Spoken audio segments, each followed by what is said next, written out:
Capítulo 3. Mirvin Sheldon avanzó con pasos irregulares, algo tambaleantes, hasta la mesa del capitán en el comedor, y se dio cuenta de que era el único pasajero que había llegado hasta ella. Había alrededor de media docena de caballeros ante otras mesas del salón, pero casi todos tenían un color verdoso y rechazaban la mayor parte de los platos que los camareros les ofrecían. No era de sorprender que hubiera tan escasa asistencia, teniendo en cuenta que el mar estaba revuelto hasta un grado alarmante desde el momento en que salieron de Inglaterra.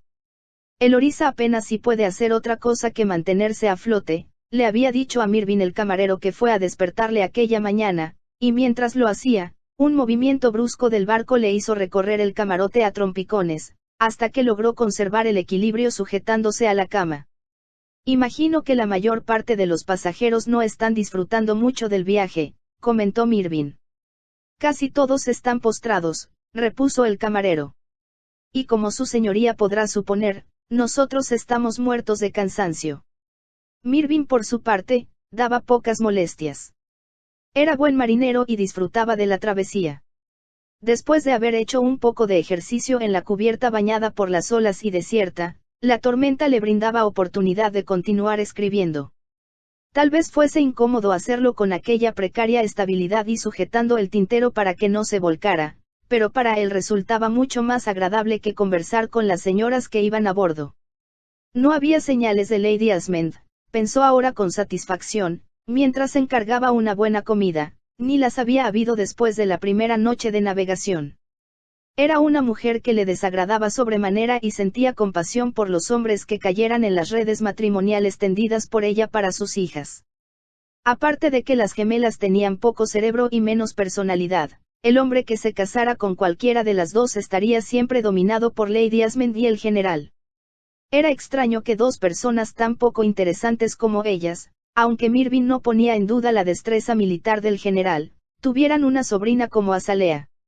No había vuelto a verla desde aquella primera cena a bordo, pero suponía que ella, como todas las demás viajeras del Orisa, habría sucumbido al mareo. Cuando el camarero le estaba sirviendo el primer plato, Mirvin hizo un comentario sobre la soledad de la mesa. Sí, en la mesa del capitán estamos trabajando poco, milord, contestó el camarero. El capitán lleva en el puente desde que salimos y no ha bajado a tomar una sola comida aquí. Usted y la señorita Asmund son los únicos pasajeros a los que tenemos el placer de servir. La señorita Asmund. Se sorprendió Mirvin. Sí, milord, pero ella viene temprano a comer y a cenar. No es una joven muy sociable, si me permite usted decirlo. Mirvin no contestó. Estaba pensando en lo que el camarero decía y recordando que el día anterior le había parecido ver a Azalea. Se dijo entonces que debía estar equivocado. ¿Por qué habría de ir la joven a visitar a alguien que no viajaba en la misma clase que ella? Mirvin había visto la lista de pasajeros al subir a bordo. Era siempre su costumbre hacerlo, para saber quiénes serían sus compañeros en viajes largos y con frecuencia tediosos. Fue entonces cuando sospechó quién era Azalea. El comandante en jefe le había pedido únicamente que cuidara de Lady Asmund y sus hijas gemelas. Al ver primero los tres nombres y después, señorita Azalea Asmund, comprendió que su conducta en la biblioteca del general había sido muy reprobable.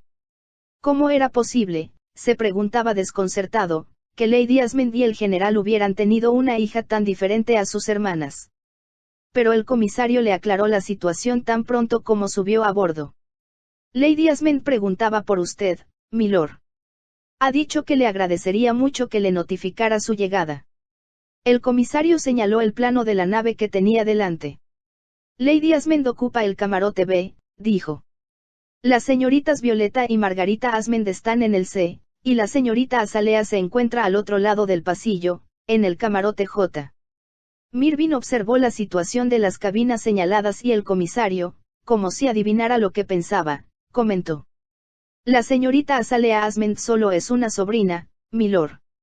Tal vez fuese, solo una sobrina, como el comisario de a bordo había dicho un poco desdeñoso, pero eso no explica por qué no había asistido a la fiesta de despedida que dieron los Asmund ni por qué tenía puesto un delantal de sirvienta. Era un misterio, y a Mirvin Sheldon le apasionaban los misterios. En la India había tenido un gran éxito no solo como soldado, sino también como agente del gobierno, capaz de obtener valiosa información por medios poco habituales y a menudo peligrosos. Esto le había convertido en un hombre siempre alerta, continuamente desconfiado ante cualquier cosa que se saliera de lo corriente. Azalea, aunque parecía inocente, le había espiado de una forma que no dejaba de inquietarle. Además, su cita de las palabras de Lord Ronald Goe le hacía comprender que ella había visto el contenido de la información que sobre Hong Kong enviara el Ministerio de la Guerra, marcada, secreto y confidencial. Mirvin lo sabía porque había recibido una similar. No consideraba a Sir Frederick Asmond un hombre comunicativo, y no le parecía capaz de discutir secretos oficiales con una muchacha, aunque fuera su sobrina. Por lo tanto, era evidente para él que Azalea había leído el contenido del expediente sobre Hong Kong. ¿Pero por qué? ¿Con qué propósito? Recordando aquel documento, llegó a la conclusión de que no había nada particularmente importante en él. Pero no dejaba de ser un informe confidencial y, desde luego, contenía algunos datos que podían ser utilizados por agentes enemigos. Mirvin estaba decidido a llegar al fondo del problema, pero era un hombre con suficiente experiencia para saber tener paciencia y no lanzarse a ciegas contra un sospechoso. Por otra parte, no podía creer que Azalea, si era realmente una espía, fuese muy efectiva. Él había escuchado el ruido que la joven hizo al removerse tras las cortinas, un error en el cual nunca habría caído una persona eficaz en el arte de espionaje. Había también pruebas de inexperiencia en el temor que reveló al salir de entre las cortinas y encontrarle todavía en la biblioteca, y en su indiscutible pánico cuando huyó, después que él la hubo besado. Mirvin no podía explicarse a sí mismo por qué lo había hecho. Había seguido un impulso repentino, pero la verdad era que no se arrepentía de ello. Cuando terminó de comer, decidió bajar a la cubierta de tercera clase, donde viajaba con sus hijos, todos pequeños, la mujer del sargento Fable, que sirvió con él en la India. Fable había visto en el periódico que Lord Sheldon iría en el mismo barco que iba a ir su esposa. Él había tenido que salir en un barco militar una semana antes, y su familia no pudo acompañarle porque la esposa acababa de dar a luz. El sargento informó a su antiguo superior de que su mujer se mareaba con mucha facilidad, y Mirvin le prometió estar pendiente de ella. Después hablaron de los viejos tiempos y Fable confesó: «Le echamos mucho de menos, milord. Los que servimos con usted en la India quisiéramos volver a aquellos tiempos, pese al calor que hacía en ocasiones». «Yo también siento lo mismo», sonrió Mirvin. «¿Echa usted de menos el regimiento, milord?» «A mí se me hace raro verle sin uniforme».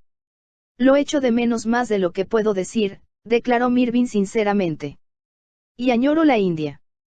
Temo que va usted a encontrar Hong Kong un poco limitado, es una colonia muy pequeña en comparación». «Eso creo, milord, pero supongo que no me tendrán allí mucho tiempo.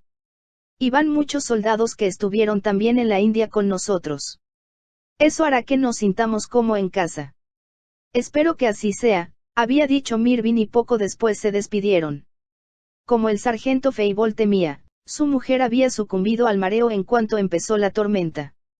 Aunque Mirvin le envió varios remedios, la camarera que la atendía le informó de que seguía muy mal. Ahora, tras descender a la cubierta de tercera clase con cierta dificultad debido a los bruscos vaivenes del barco, Mirvin avanzó por el angosto pasillo hasta la cabina ocupada por la señora Fable y sus niños. La tercera clase de Lorisa estaba en mejores condiciones que la de muchos otros barcos en los que Mirvin había viajado, pero los pasajeros, de cualquier modo, iban incómodos porque había un excesivo número de ellos. En aquella parte de la nave, el olor a petróleo y a mar era muy fuerte, y evidente la falta de aire fresco. Solo el sentido del deber hacía que Mirvin bajara todos los días para preguntar personalmente a la camarera que la atendía, cómo estaba la señora Fable. Ahora la encontró sin mucha dificultad. Precisamente salía del camarote con una jofaina de la cual Mirvin procuró desviar la mirada.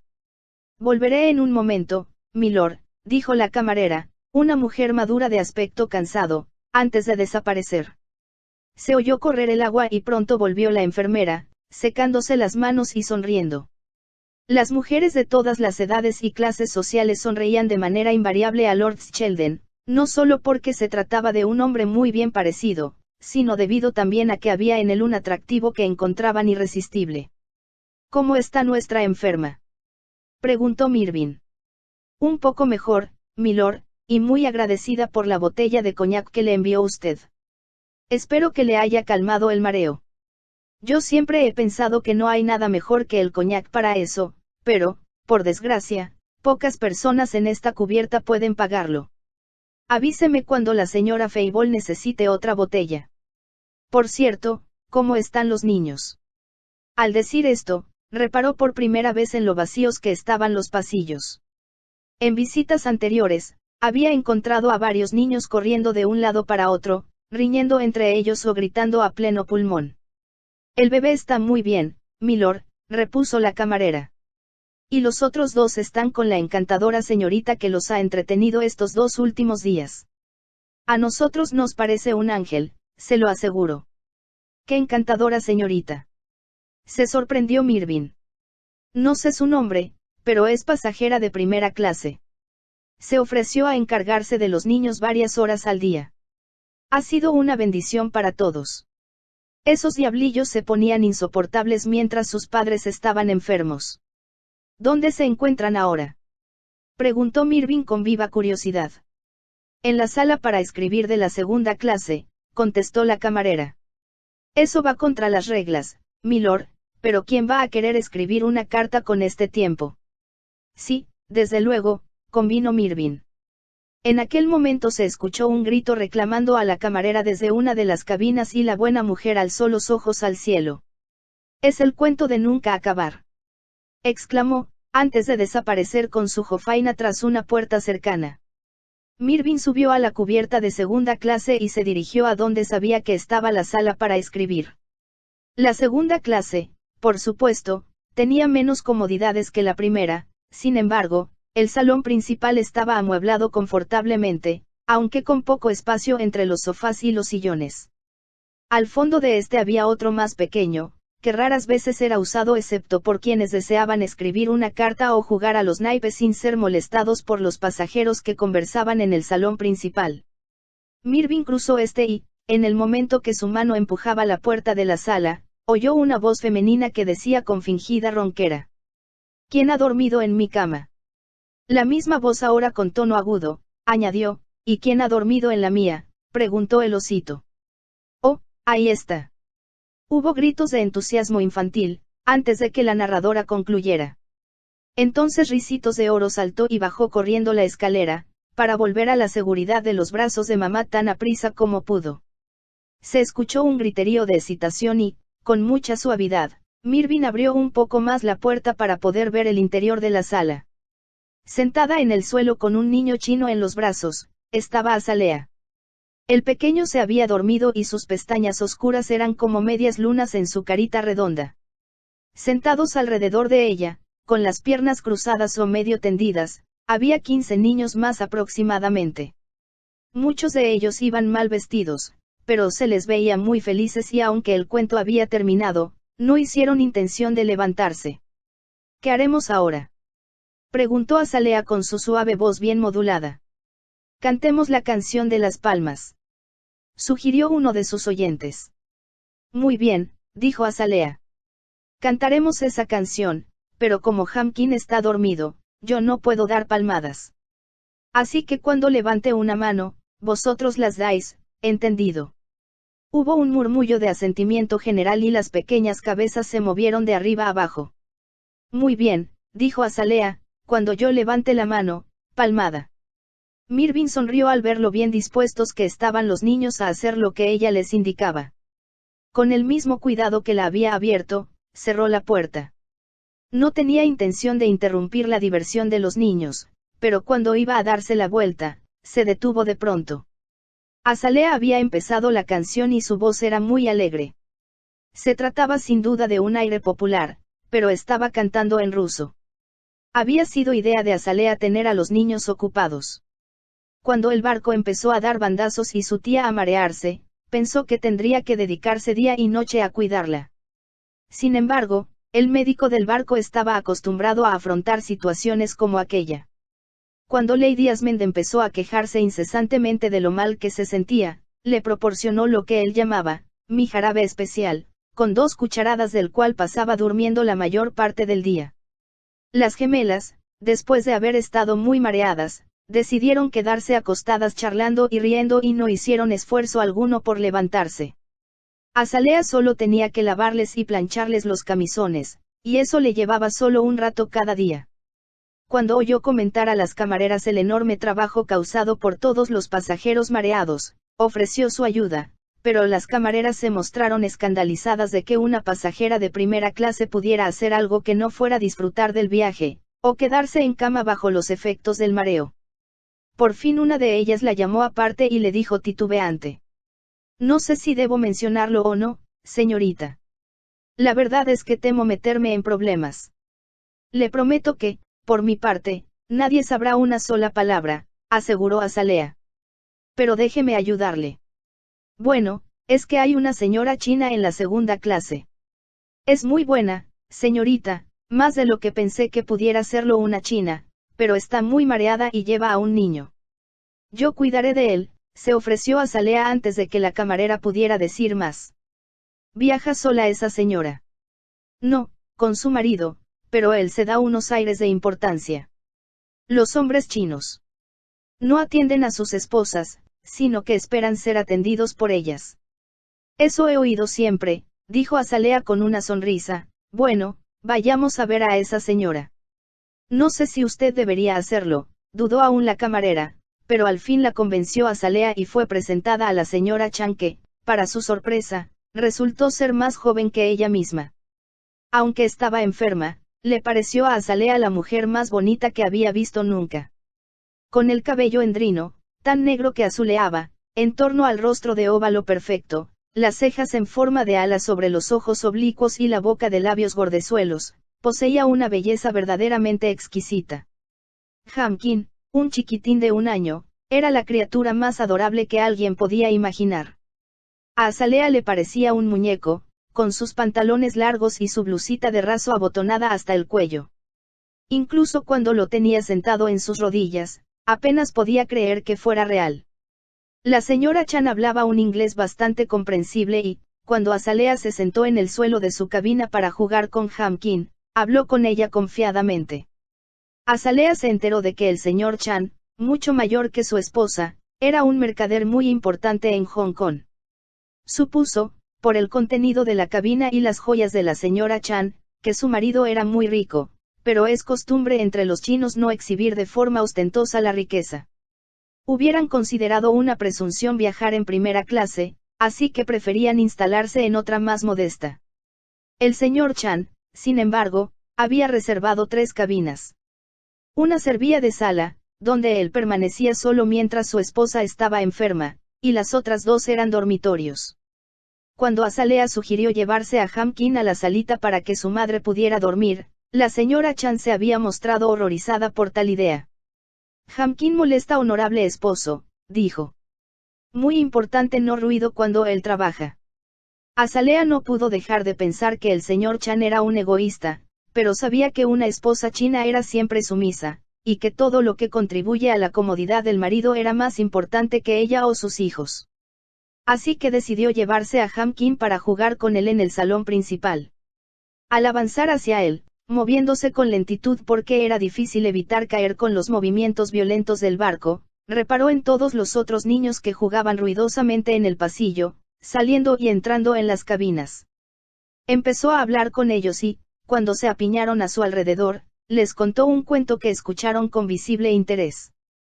Una camarera pasó en aquellos momentos. «No sabía por qué se habían quedado tan callados», dijo.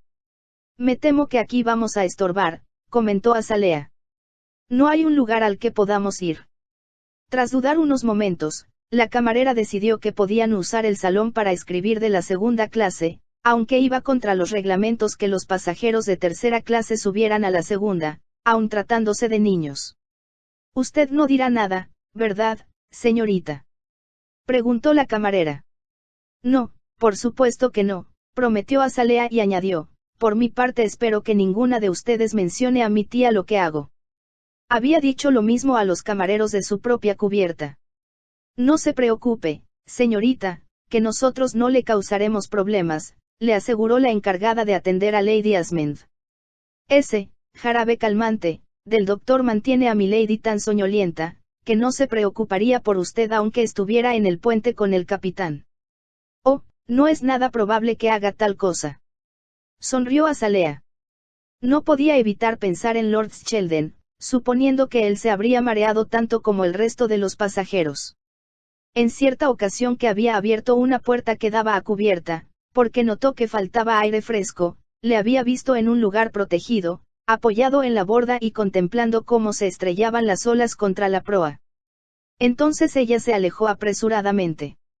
No tenía deseos de verle otra vez, se decía a sí misma, sin embargo, aunque no quisiera admitirlo, no era estrictamente cierto, no podía evitar pensar en él y recordar que la había besado. ¿Cómo puedo ser tan tonta?, se preguntaba mientras permanecía despierta en su estrecha cama. Tonta o no, le era imposible olvidar lo sucedido, así como los sentimientos que había despertado en ella. Además, era lo bastante sincera para admitir que se trataba de uno de los hombres mejor parecidos que había visto en su vida.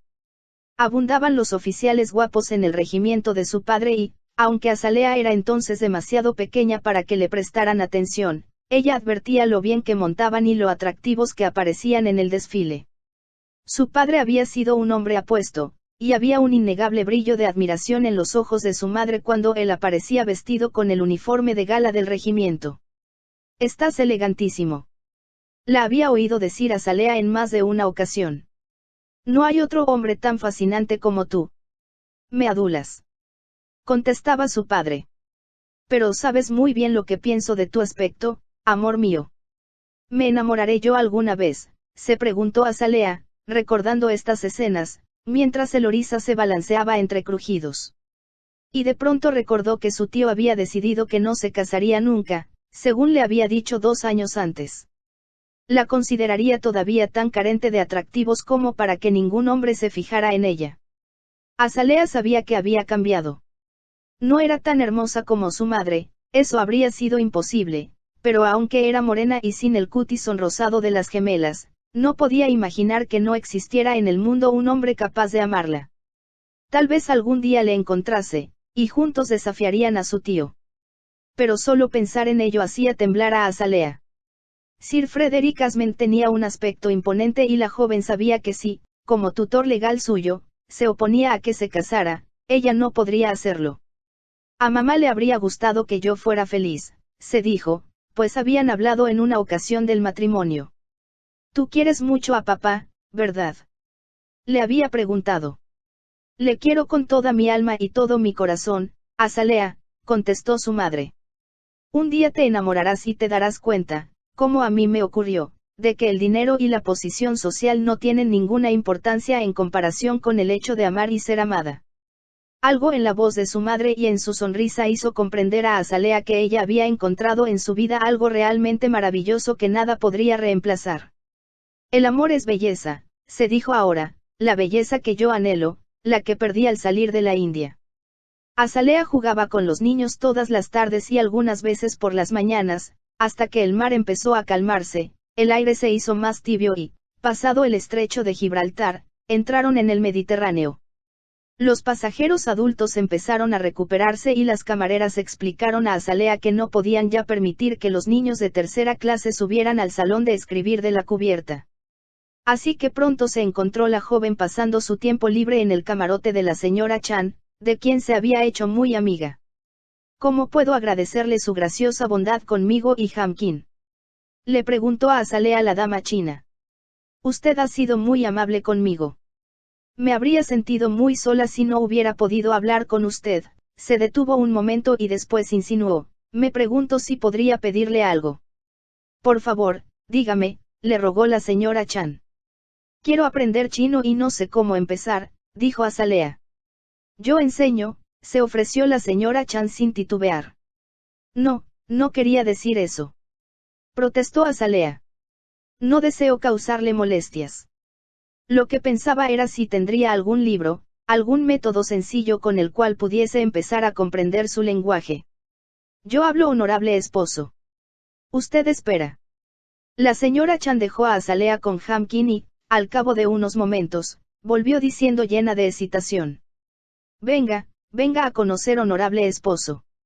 Azalea la siguió de muy buen grado, pues estaba muy deseosa de conocer al señor Chan y se había preguntado muchas veces cómo sería. Su amiga la condujo al camarote que hacía las veces de salita. Sentado en un cómodo sillón había un caballero chino cuyo aspecto era tal como ella hubiera esperado.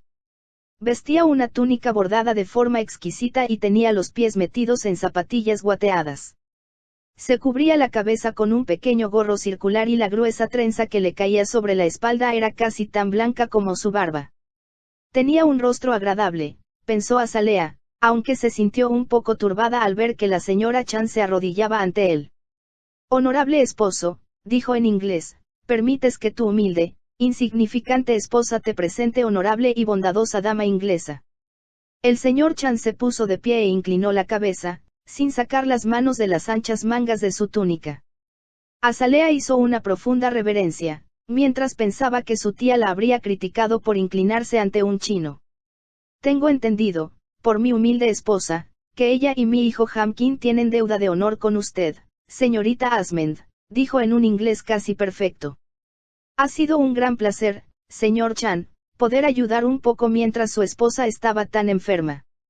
Las mujeres son malas marineras, afirmó su interlocutor. Me hará el honor de sentarse, señorita Asmend, en una de estas sillas feas e incómodas. Como Azalea sabía, era muy peculiar de los chinos menospreciar sus posesiones, pero pensó que la compañía naviera se habría disgustado de oír describir de aquel modo sus cómodos sillones acoginados. Tomó asiento mientras la señora Chan se levantaba del suelo para sentarse en un banquillo. Mi esposa me dice que quiere usted aprender nuestro difícil idioma, dijo el señor Chan, y su tono hizo sospechar a Azalea que creía muy improbable tal hazaña. Me gustaría poder leer sus libros y también hablar con la gente de Hong Kong, repuso. Tengo sangre rusa en las venas, así que tal vez no me sea tan difícil aprenderlo, como lo sería para una persona totalmente inglesa. Encontrará que es un idioma difícil, le advirtió el señor Chan. Hay varios dialectos chinos, pero el cantonés es el que más se usa en Hong Kong. Entonces me gustaría aprender cantonés, dijo Azalea. Los caracteres chinos originales eran jeroglíficos simples, como los del Egipto antiguo. Son muy hermosos, dijo Azalea y le pareció que a su interlocutor le satisfacía tal alabanza, aunque su expresión no cambió. La señorita Asmend me enseña a hablar mejor inglés, intervino la señora Chan. Yo enseño chino a ella, si honorable esposo permite. Lo permito, dijo el señor Chan con suavidad. A partir de entonces, Azalea bajaba a la cubierta de segunda clase 2 o 3 veces al día, y entraba en el camarote de la señora Chan.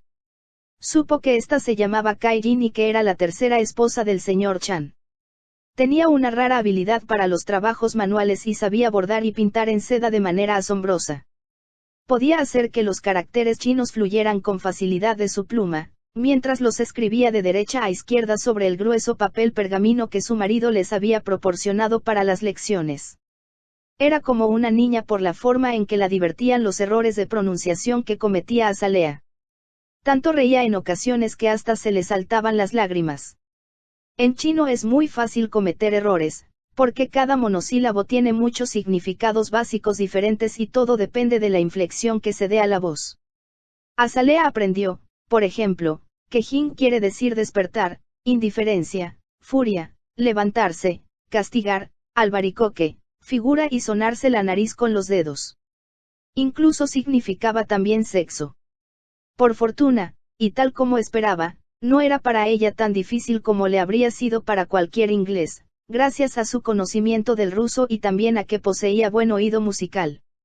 Para cuando terminaron de cruzar el Mediterráneo, Lady Asmend estaba de nuevo de pie y enseguida encontró docenas de cosas que deseaba que hiciese Azalea. Por otra parte, como no quería que estuviera presente en los paseos que las gemelas y ella daban por cubierta, o los ratos que pasaban en el salón conversando con los demás pasajeros, no se preocupaba de dónde pudiera estar su sobrina bordando las docenas de pañuelos y otras prendas que le encargaba. La señora Chan se ofreció a ayudarla, así que pasaban horas enteras cosiendo y bordando. Lo que hubiera sido una tarea aburrida se convirtió en motivo de diversión para Azalea y, con gran asombro suyo, hasta mereció un comentario elogioso de su tía, la cual dijo que había mejorado mucho la calidad de su bordado. Cuando bajaban al comedor, Lady Asmund procuraba siempre que Azalea no se sentara cerca de Lord Selden. Ponía a Violeta o a Margarita junto a él, pero Mirvin bajaba cada vez más tarde a comer y a cenar, de modo que ellas casi siempre habían terminado ya cuando llegaba. Una noche, suponiendo que ya todos estarían en la cama, Azalea subió sola a cubierta. Se daba cuenta de lo furiosa que se habría puesto su tía si la hubiera visto, pero la noche era cálida y el cielo lleno de estrellas era una tentación irresistible. Anhelaba sentir contra sus mejillas el aire suave y húmedo que encontraron al llegar al Mar Rojo. Habían bajado a tierra en Alejandría y, desde que volvieron al barco para continuar hacia Port Said, casi no habían vuelto a ver a Lord Selden. Azalea estaba segura de que evitaba de forma deliberada a Lady Asmund. Por desgracia, su tía pensaba lo mismo, así que estaba muy enfadada con las gemelas. ¿Por qué no procuráis ser más agradables?, les decía. Tú, Violeta, tuviste a Lord Selden sentado junto a ti durante la cena la otra noche, y sin duda notó que no hacías ningún esfuerzo por hablar con él. ¿Y qué puedo decirle, mamá?, protestaba Violeta con aire patético. Pregúntale cosas sobre Hong Kong o la India, donde conoció a tu padre, sobre los muchos lugares del mundo que ha conocido. Oh, ¿de qué sirve que gaste tanto dinero en vestidos elegantes, si vosotras no hacéis otra cosa que cuchichear la una con la otra? Lady Asmund miró por un momento los rostros de sus hijas, bonitos y de expresión estúpida, entornó los ojos y declaró: si seguís portándoos de forma tan tonta y no os hacéis agradables a los demás, enviaré a una de vosotras a Inglaterra. No, no, mamá. No puedes hacernos eso. No podemos separarnos. Creo que es lo mejor que podríamos hacer, aseveró Lady Asmund. Hablaré con vuestro padre al respecto. Lady Asmund salió de la cabina, dejando a sus hijas mirándose con desesperación. No podemos separarnos, no podemos. Gritaron con sus voces idénticas y se volvieron hacia su prima. Mamá no lo ha dicho, en serio, ¿verdad?, inquirió Margarita con voz trémula. Azalea las miró compasivamente y, sabiendo lo que significaba para ellas estar juntas, dijo: debéis intentar, cuando vuestra madre esté presente, hablar y sonreír a cualquier joven que ella os presente. Algunos hombres no son simpáticos, dijo Margarita, pero Lord Selden me da miedo. Es tan tieso y además, tan viejo. Creo que debe de tener unos 29 años, 30 como mucho. Eso no es ser viejo, Margarita, objetó Azalea. Es viejo para mí, replicó su prima y Azalea comprendió que, en cierto modo, era verdad. Ahora, al llegar a la cubierta, vio con alivio que estaba desierta. Los pasajeros que no se habían metido ya en la cama, estarían jugando a las cartas o en el salón fumador, donde se encontraba el bar. Este era un lugar al que Lady Asmund nunca iba, pero Azalea solía escuchar risas que salían de allí cuando pasaba frente a la puerta, y le parecía que era la sección más alegre del barco. Se dirigió hacia la barandilla y se inclinó sobre ella para contemplar la fosforescencia del agua que iban dejando atrás. Era como un reflejo de la luz de las estrellas que brillaban por encima de su cabeza. Levantó la mirada y pensó en lo grande e interminable que se veía el cielo extendiéndose hacia el infinito. Parecía contener un misterio que ella nunca había notado mientras estuvo en Inglaterra. Escuchó de pronto unas pisadas que se acercaban y supo de forma instintiva, sin volver la cabeza, a quién pertenecían. Es usted muy esquiva, señorita Asmund, dijo una voz y a la joven le pareció que había una nota burlona en ella. Con lentitud, porque se sentía llena de timidez, se volvió a mirarle. Pudo ver su rostro claramente a la luz de la luna y se dio cuenta de que él la miraba de la misma forma extraña y penetrante que aquella noche en que se conocieron. ¿Dónde se oculta?, volvió a hablar Mirvin. Me gustaría mucho que contestase a mi pregunta. ¿Por qué podría interesarle a usted saberlo?, murmuró Azalea. Le diré que siento curiosidad por alguien que se esconde tras las cortinas y sabe hablar ruso. Azalea se puso muy rígida de pronto. ¿Cómo sabe usted eso? Preguntó al cabo de un momento.